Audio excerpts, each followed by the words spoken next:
এই আপু আচ্ছা এক মিনিট এই যে বোন হ্যালো আমাদের প্লিজ আপনার সব উত্তর আমি দিব নাইলে জ্বালা যন্ত্রণা শুরু হয়েছে তাতে আর ফেসবুককে কোনো অনলাইন প্ল্যাটফর্মেই থাকা যাবার নাই। কি এক অবস্থা শুরু হয়েছে কয়দিন এই যে ভাইরাল মিজেন ভাত বিক্রেতা মিজেনকে নিয়ে তোরা যা করলি রাত্রির ঘুম পর্যন্ত হারাম করে দিলি। কিছুদিন এই যে আজমেরা ভীতি এই আজমেরা ভীতিক নিয়ে কত কি চলছিল, এই নাটক দেখতে দেখতে রাত্রের ঘুম কোন দিক দিয়ে যে রাত সকাল হয়ে যাইত খুঁজেই পাইতাম না। এখন যা শুরু হয়েছে ভাই 2 দিন ধরে কেক নিয়ে যে আলোচনা সমালোচনা চলছে তাতে ভাই আর মনে হয় না দেশে থাকা যাবে। আমার মনে হয় আজকে এই মুহূর্তে গাট্টি বস্তা গোছিয়া বিদায় নেওয়া লাগবে। না না আমার কথা হলো একটা জিনিস একটা যদি মানুষ খায় এই গোয়াটাও যদি ভাইরাল হয় তাও মনে হয় হাজার হাজার কন্টেন্ট ক্রিয়েটর সহ হাজার হাজার মানুষ যায় সেটি খাওয়ার চেষ্টা করবে।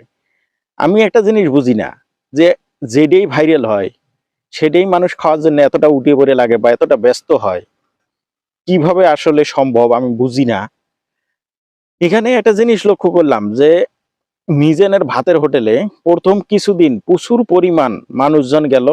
ওখানে যাওয়ার কথা রিক্সাওয়ালা যাই আমাদের মতো স্যুট টাইপের দা, আমার মতো তো না, আমি তো হচ্ছে কামলা, তো কিছু স্যুট টাইপের দা লোকজনও যায় ওই 100 টাকায় খাবার পাইছে খায় আর কই সেই ভালো সেই ভালো। 3-4 দিন যাইতে না যাইতে ওই মানুষগুলাই আবার কোয়া শুরু করছে যে না খাওয়ার মান ভালো না, আগে যে পরিমাণ খাইছিলাম ওই পরিমাণ নাই। ভাই খাওয়ার মান কেমনে ভালো থাকবে? কারণ ওর ক্যাপাসিটি আছে মনে করো যে হাফ কেজি খাবার, তোমরা যদি ওকে লোড দাও 3 কেজি তাহলে ও তোমাকে ভালো কিছু দিতে পারবে। ঠিক তেমনি কেক বিক্রেতা, এখন ওই যে কেক বিক্রেতা ভাইরাল হয়েছে, আমি নাম বললাম না, আপনারা অবশ্যই জানেন বর্তমান ইউটিউব বলেন ফেসবুক বলেন আর টিকটক বলেন সবসময় এই ভিডিও সামনে আসতেছে। আইকে নিয়ে সমালোচনা আলোচনা, অনেক কেক বিক্রেতা আবার আপুরে আছে তাদের কেক বিক্রি হচ্ছে না, তারা আইসি এখানে বিভিন্ন রকম কোশ্চেন। তো বিষয়টা আছে ভাই সব মিলিয়ে এমন একটা পরিস্থিতি, মনে করেন যে একটা জায়গায় যদি মনে করেন যে একটা খাওয়া ভাইরাল হয় না, যে একজন খাইছে যেটা হারাম হালাল না, সেই জিনিসটাও যদি ভাইরাল হয় এটাও খাওয়ার জন্য লক্ষ লক্ষ মানুষ মনে হয় সিরিয়াল ধরবে। আসলে আমি একটা জিনিস বুঝি না যে ভাইরাল যে হইছে তার কাছে যায় কি আপনি ভাইরাল হবেন? আপনি যদি আপনার যোগ্যতাকে ফুটিয়ে না তুলতে পারেন আপনি কি সেখানে যা ভাইরাল হবেন? এরপরে আসেন এখানে এখন অনেকেই পজিটিভের চেয়ে নেগেটিভ মন্তব্য করতেছেন।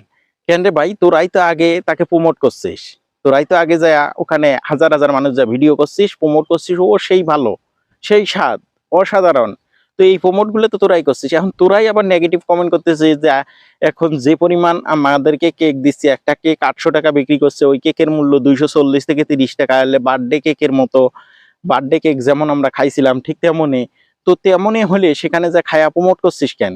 আগে তো প্রমোট তোরাই করছিস। তো এখন আবার সে জায়গায় কি হলো? মেইন কথা হচ্ছে ভাই আমরা হচ্ছি বাঙালি তালে মাতাল, কথাটা আছে না যে হুজুকে মাতাল একটা কথা আছে না, ঠিক সেই রকমই তোমরা এখন হচ্ছেন তালে মাতাল, যেখানে যে অবস্থায় দেখো তখনই যায় হুমড়ি খেয়ে পড়ো। এখন সেই জায়গায় যায় তোমরা মনে করো যে না এখানে মনে হয় কি না কি আছে। আসলে আমাদের মাইন্ড সেট আপ ঠিক নাই, আমাদের হচ্ছে বর্তমান যে একটা পরিস্থিতি মানুষের ভিতরে জ্ঞান বুদ্ধি মনে হয় যে নাই, বিলীন হয়ে গেছে, এখন মানুষ হয়ে গেছে সাইকো, এরকম একটা বিষয়।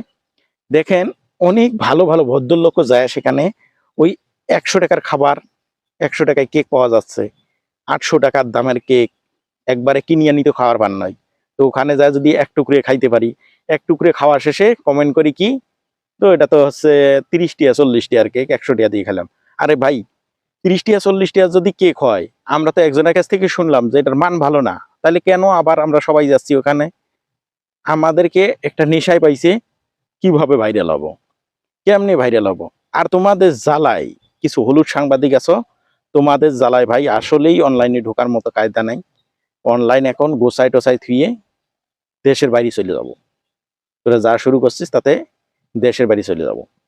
আসলে এইভাবে হয় না, এইভাবে আসলেই হয় না।